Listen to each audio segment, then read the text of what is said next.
আমি BPR sir বা আৰু আমি মন্ত্ৰীসকলক আমি জয় কৰি আজি এতিয়ালৈকে আজি 20-25 বছৰ আমি দলংখন হেৰি কৰিব পৰা নাই। সমাগতিকভাৱে মানুহে টিউশ্যন কৰিব যায়, বেপাৰ বাণিজ্য কৰিব যায়, কিন্তু সদায় এটা দুটা এনেকৈ প্ৰায় সপ্তাহত ল'ৰা ছোৱালীৰ মৃত্যু হয়। সমস্যা আমাৰ সমাধান আজিলৈকে কৰা নাই। আমি ইয়াত জীয়াই থাকি একো লাভ নাই, আমি জয় কৰি একো লাভ নাই। ডাক্তাৰ হাগ্ৰামা মহিলাৰ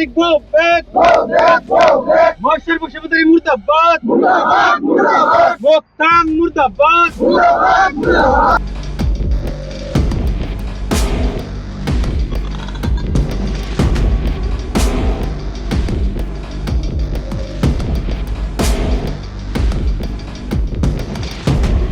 ল'ৰা ছোৱালীগিলাক সমস্যা অহা যোৱা বহুত আমাৰ অসুবিধা। তাৰ বাবে আমাক এতিয়া আমাক দলং লাগে। আজি অলপ আগতে এজনী ছোৱালী টিউশ্যন কৰিব আহি হঠাতে মৃত্যুমুখত পৰিছে। তাৰ সমস্যা কোনে সমাধান কৰিব? যি নেকি বাপাক মাক নোহোৱা বাপেক নোহোৱা ছোৱালী বুলি ক'লেও ভুল নহয়।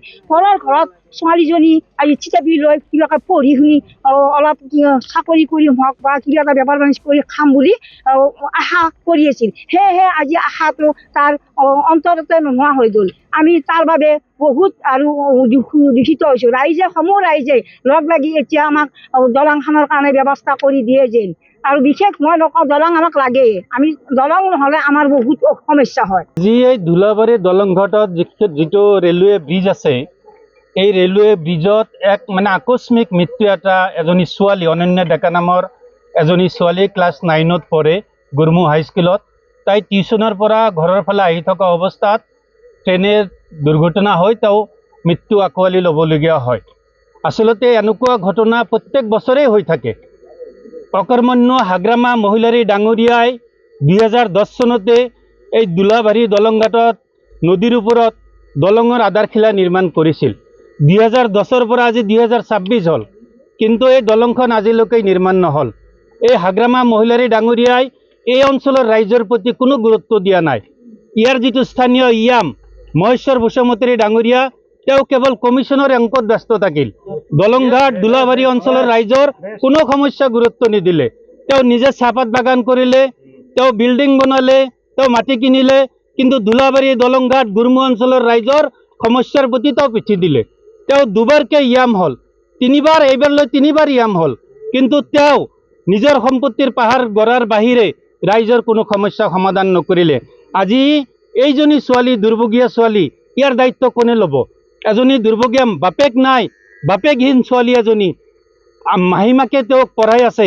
তেওঁৰ দায়িত্ব এই হাগ্ৰামা মহিলাৰী গাদ্দাৰ, ঠগবাজ, প্ৰবঞ্চক হাগ্ৰামাই ল'ব লাগিব, আৰু এই মহাধুৰন্ধৰ এই মহেশ্বৰ বসুমতাৰী মোকথাঙে ল'ব লাগিব। দ্বিতীয় কথাটো হৈছে, যেতিয়ালৈকে দলং নহয় তেতিয়ালৈকে এই ধুলাবাৰী দলংঘাটৰ ৰাইজে এই মহেশ্বৰ বসুমতাৰী মোকথাঙক এই অঞ্চলত নিষিদ্ধ কৰিব লাগে। তেওঁ যাতে কোনো প্ৰকাৰে ইয়াত আহিব নোৱাৰে। আমি ৰাইজৰ পৰা স্পষ্ট দাবী জনাইছোঁ, কম সময়ৰ ভিতৰত এই অৰ্ধনিৰ্মিত যিখন দলং, এই দলংখন নিৰ্মাণ কৰিব লাগে। ধুলাবাৰী দলংঘাট গুৰমু অঞ্চলৰ ৰাইজৰ যাতায়াত ব্যৱস্থাটো সুচল কৰিব লাগে। ৰেলৱে বিভাগক আমি অনুৰোধ জনাইছোঁ, এই দুৰ্ভগীয়া ছোৱালী যিজনী নিহত হ'ল, তাইৰ কাৰণে যাতে চৰকাৰীভাৱে ৰেলৱে বিভাগে আৰ্থিক সাহায্যৰ ব্যৱস্থা কৰে, এই পৰিয়ালটো যাতে পোহপাল দিব পাৰে, তাৰ কাৰণে ব্যৱস্থা কৰাৰ কাৰণে ৰাইজৰ পৰা দাবী জনাইছোঁ। আমি জন্মৰ পৰাই দেখি আছোঁ এনেকুৱা। 20 বছৰ হাগ্ৰামা মহিলাৰী শাসন কৰিলে, তেওঁ দলং এটাই বনাব নোৱাৰিলে। টেণ্ডাৰ দিয়ে, মোকথাঙে কমিশ্যন লয়, টেণ্ডাৰ বন্ধ হয়। টেণ্ডাৰ দিয়ে, মোকথাঙে পইচা লয়, কাম বন্ধ হয়। টেণ্ডাৰ দিয়ে, আকৌ কাম আৰম্ভ হয়, আকৌ কমিশ্যনৰ অংক হয়, হাগ্ৰামা মোকথাঙে কমিশ্যন লৈ আকৌ কাম বন্ধ কৰে। এনেকৈ আজি 20টা বছৰ পাৰ হ'ল।